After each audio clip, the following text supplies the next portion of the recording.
Hillary Clinton s'est présentée aujourd'hui à la Chambre des représentants suite à une convocation de James Comer pour s'expliquer sur ses liens avec Jeffrey Epstein. Ça faisait 2 fois qu'elle refusait de venir, elle disait qu'elle n'avait rien à donner, que cette affaire n'était pas intéressante et finalement elle n'a pas eu trop le choix de se présenter. Elle n'a pas dit la vérité, elle explique qu'elle ne connaît pas Jeffrey Epstein, qu'elle ne sait pas du tout ce qu'il est. Quelle grande surprise! Pourtant Bill Clinton, son mari, apparaît plein de fois dans les documents de Jeffrey Epstein. On voit aussi Jeffrey Epstein en tant que créateur de la Clinton Global Initiative.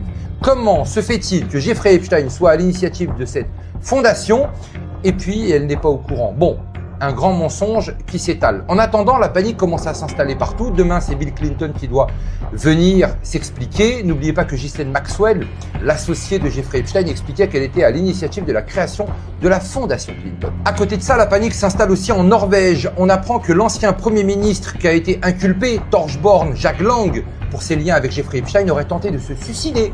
Oui, il sait pertinemment que la seule issue est la mort. Nous avons aussi le PDG de Davos qui a démissionné suite à ses liens avec Jeffrey Epstein. On a énormément de personnes qui commencent à s'en aller. Beaucoup de personnes qui sont éclaboussées. Les mêmes qui étaient là à nous faire les leçons sont en train de se rendre compte que finalement leur narratif ne tient plus. Ce n'est plus qu'une question de temps. C'est un effet domino qui vient de s'enclencher.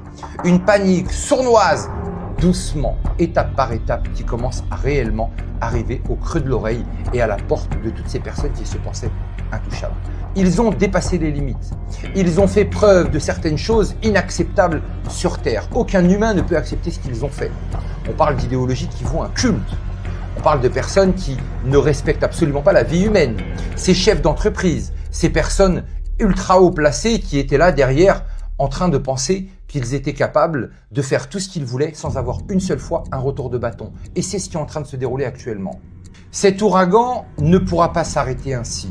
Au contraire, il prend de la force. Bill Gates, la semaine dernière, nous expliquait que les mails de Jeffrey Epstein étaient faux, qu'il n'avait jamais eu de relation avec des Russes et MST. Et aujourd'hui, il s'excuse. Il était temps. On comprend bien qu'ils ne peuvent pas retenir ce barrage, le barrage de la vérité, parce que vous êtes en train de vous battre pour partager ces informations. Et rien ne peut arrêter ce qui vient. Alors gardez les yeux grands ouverts, mais surtout n'oubliez pas les amis, on n'est clairement pas au bout de nos surprises.